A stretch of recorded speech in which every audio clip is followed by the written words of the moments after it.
ay basahan na. Okay lang.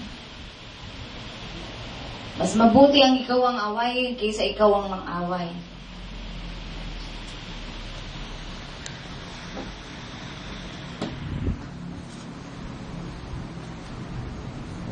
Kaya mas maganda yung kokonti lang kayo kaysa sa marami.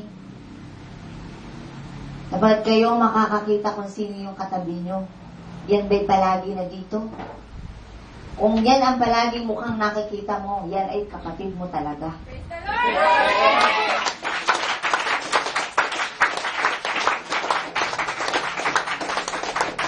Kaya paminsan-minsan puno ito. Pero mas magandang tingnan, puro nakaputi ang narito.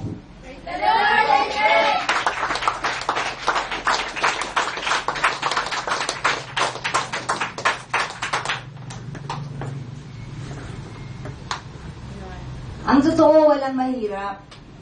Ang mahirap, hindi mo maunawaan yung sarili mo. Dahil kapag ikaw mismong tao, hindi mo maunawaan ang sarili mo, kahit anong ganda ng kaharap mo at kahit anong sarap ng kinakain mo, hindi mo maa-appreciate yan.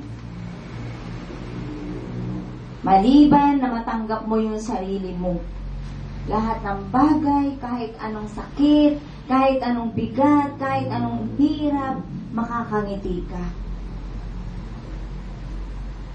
Kapagkat nandun yung pag-ibig sa puso mo. Praise the Lord! Kaya pag-uusapan natin itong buong mula ngayon hanggang kailan yun ay pag-ibig. Pag-ibig na wala na sa puso ng tao. Pagkat ang katwiran ng tao, anin ko yung pag-ibig kung magugutom naman ako. Anin ko yung pag-ibig kung kumakalam naman ang sikmura ko.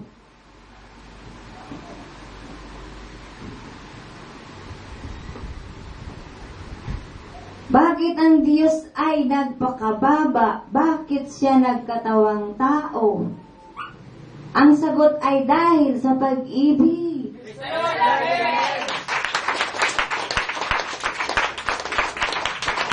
Kaya kung kilala mo ang Diyos, huwag mong itatakwil yung pag-ibig.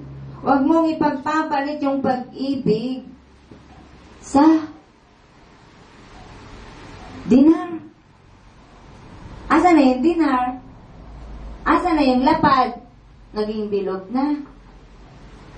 Ha? Kaya kayong mga nakaputi, bago kayo magsuot ng puti, tanungin niyo muna yung mga sarili niyo. Taglay ko ba ang pag-ibig sa puso ko? O sige, tanungin niyo muna yung mga sarili niyo. Kayong mga nakaputi, huwag natin isama yung mga nagticolor. Yung mga naka-colored shirts and blouse. Tanungin ng mga nakaputi. Darating ang araw, wala nang printy ang puti na yan, ha? Sinasanay lang kayo. Once a week. Once a day.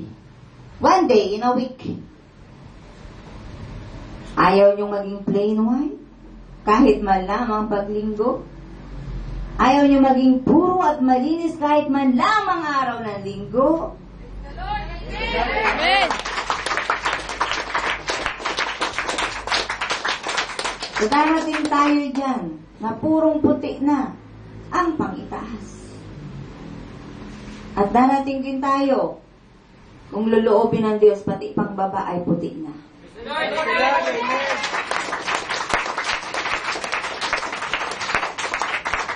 Ano ang mahirap sa sarili mo? Tanungin mo, ikaw, sarili mo. Ano ang problema ko ngayon? Ano ang problema ko ngayon na hindi kayang lutasin ng Diyos?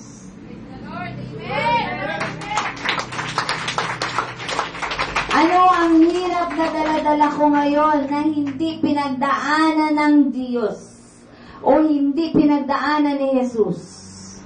Ano ang kabigatan na dala-dala ko ngayon na hindi pinasan ni Jesus sa krus?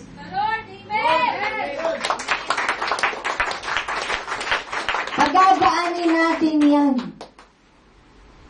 Sapagkat Ang solusyon sa lahat ng kabigatan ay iisa lamang. Yan ay pag-ibig. Pag-ibig!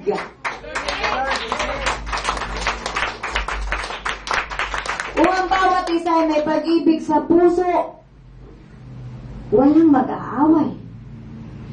Sapagkat kung meron nakagawa ng kasalanan, at yung nakagawa na yun ay umiibig, hihingi siya ng kapatawaran kaagad-agad. At yung taong napagkasalanan niya ay magpapatawad naman kaagad-agad. At ano na ang problema? Meron pa ba? Wala na!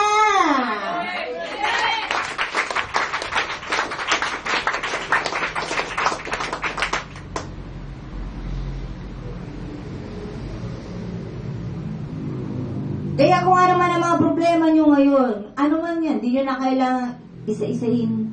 Alam na ng Diyos. Problema mo ang sarili mo. Di mo kayang unawain. Pero alam ng Diyos kung bakit ka nagkakaganyan. Wala ka kasing tiwala sa iyong sarili. Ang tao walang tiwala sa kanyang sarili, hindi niya alam kung sino ang kasama-sama niya araw-araw. At dapat mong malaman yan. Sino ang dapat mong maging kasama araw-araw para magkaroon ka ng tiwala sa sarili mo. Amen. Paano mo magiging kasama ang Diyos? Siyempre, lalapit ka sa Diyos. Pag lumapit ka sa Diyos, magiging tapat ka sa Diyos. Lahat ng mga nakatagong mong kasalanan na ilalabas mo sa Diyos. Amen.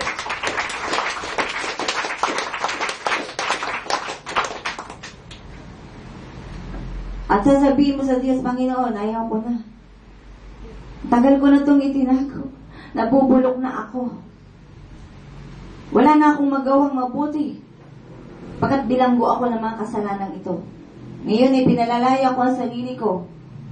Patawarin mo ko, Panginoon ko at Diyos ko. Praise the Lord, amen! Walang lalapit sa Diyos na bukal sa kanyang puso na hindi tatanggapin ng Diyos. The Lord, amen!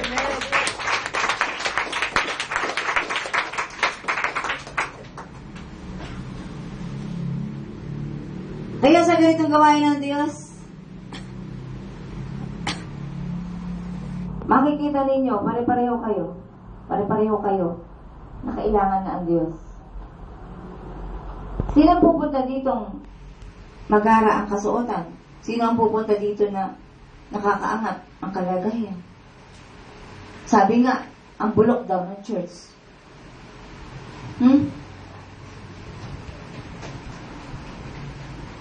Kaya kayong mga tao na narito, ayusin ninyo mga sarili ninyo sa pagpunta nyo rito. Hindi tuwing linggo nandito kayo, pero hindi kayo nagbabago.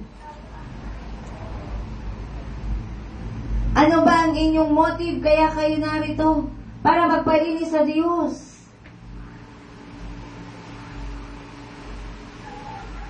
At yung puti na yan, simbolo ng kalinisan.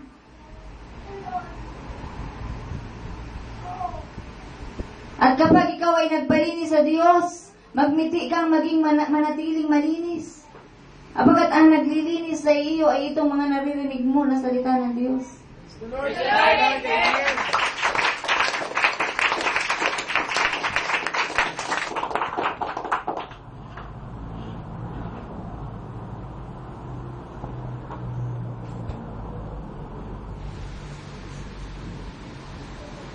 Ano pa ba ang kailangan nyo sa buhay nyo? Kailangan nyo ng pera? Kailangan nyo mapag-aral ang mga anak nyo? Kailangan nyo ng medyo magandang tahanan para hindi naman sabihin pangit?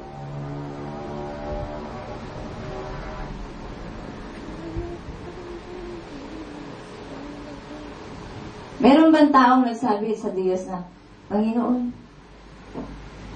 kailangan ko'y walang iba, ikaw lamang.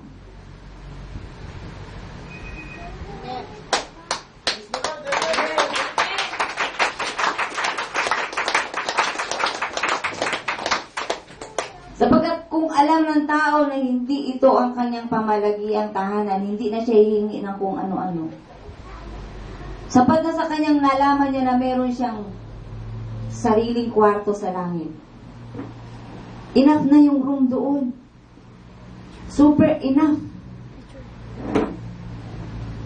Kaya ang taong nakilala na ng Diyos, kontento na yan kahit butas-butas ang bubong.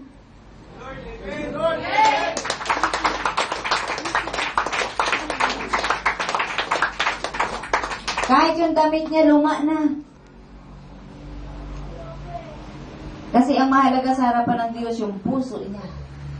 Hindi yung mukha niya panlabas. Kundi yung mukha ng kalooban niya. Na siya sa sigla ng banal na espiritu. Yung puso ng tao. Kaya kayong mga nandito na nagsasabi na forever, wala nang alisan, forever. Mag-ingat kayo, ha? Pagkat si Satanas sasabihin niya sa inyo na, tingnan natin pag wala ka nang makain, kung forever ka ba nga dyan, sa Diyos mo.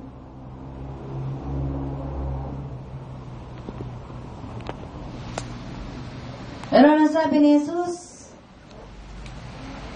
Ano ang sabi niya nung siya nakabayubay sa krus? Naganap na. Tapos na. Nagtagumpay na siya. Kaya lahat ng mga tumatanggap sa Diyos ay tagumpay na rin. Praise the Lord! Amen!